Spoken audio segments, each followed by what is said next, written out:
On the south shore of Lake Ontario, there lies a mysterious place. A place called Point Peter.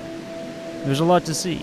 The old lighthouse, the new lighthouse, the cliffs, the trails. But spend enough time here and questions begin to arise. Questions like, where did all this concrete come from? Who drilled holes in these rocks? Why is there a shack that has a bunch of pipes leading into the middle of the woods? And finally, what's up with this circle? The circle is about 100 meters in diameter. It's made of a rigid pavement covered in moss. In the middle stands a green pole with a solid concrete base holding it to the earth. There are some concrete blocks and debris in the woods close by, but there are no plaques, no markers. What was this structure's purpose? Why was it forgotten? Why is it here?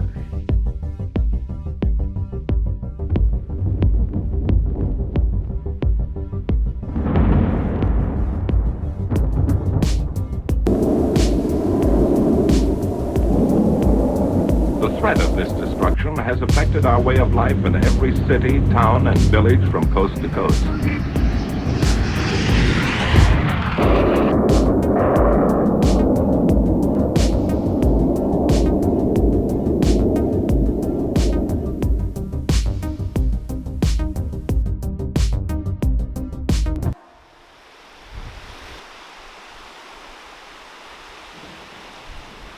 In 1939, the world was at war.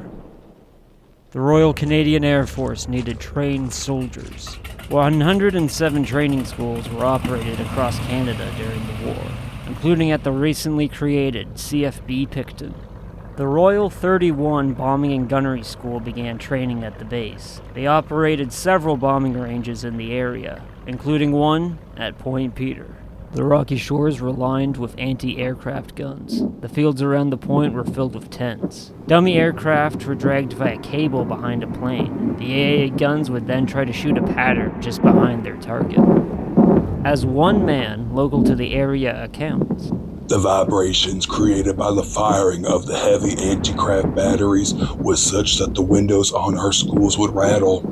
The sky was filled with black smoke from the shell bursts. The 40mm range with the Bofors heard from a distance gave the impression of war.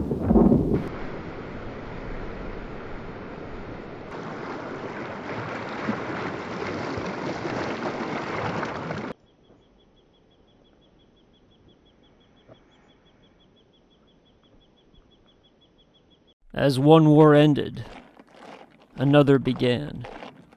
Canada played a significant role in the Cold War, being in the middle of US and USSR airspace. Any potential air war between the two powers would be fought over Canadian skies. To meet the challenge of Soviet bombers, the RCAF commissioned Avro Canada to create an interceptor fighter. This project would result in the CF-100 Canuck. The CF-100 began production in the early 1950s. Officially, the plane was developed at Avro's main factory in Toronto. However, among the books in the Picton Library was this, Camp Picton, a storied 70-year history in a Canadian military training camp by authors Joanne Freilich and Martin Freilich. This fantastic book is a collection of interviews with people who lived and worked at CFB Picton. Among these recollections is an account from one Herbert Beaumont, who grew up in Cherry Valley, close to Point Peter. As Herbert recalled, one day back in 1951 or 1952, the military stopped at our school to offload jet fuel out of the top-secret CF-100. For some reason, it was being towed to Point Peter for testing. The authors then go on to state that the circle was used to test the CF-100's engines. The engines would have been tethered to the post. Roaring to life, they would spin around the test track. However, apart from Herbert's account, the authors do not provide any other sources for this information. Although, in 1954, Avro Canada produced a film about the CF-100. In the film, there is this clip of a CF-100 firing its missiles into a lake. The land around the plane looks like Point Peter. Could this have been the plane Herbert saw in 1952? Speculation leads to more questions. What if the circle wasn't for engines, but drones?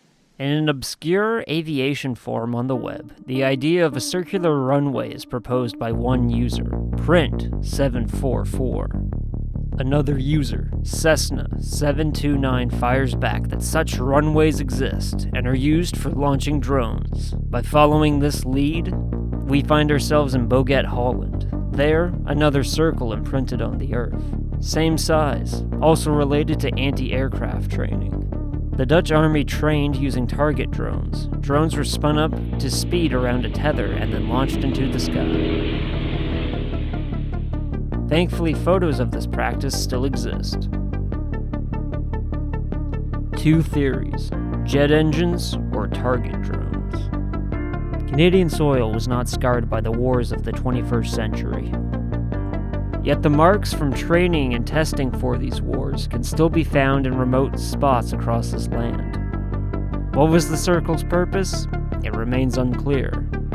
Maybe the answer can be found hidden among the trees, the grass, and the brush.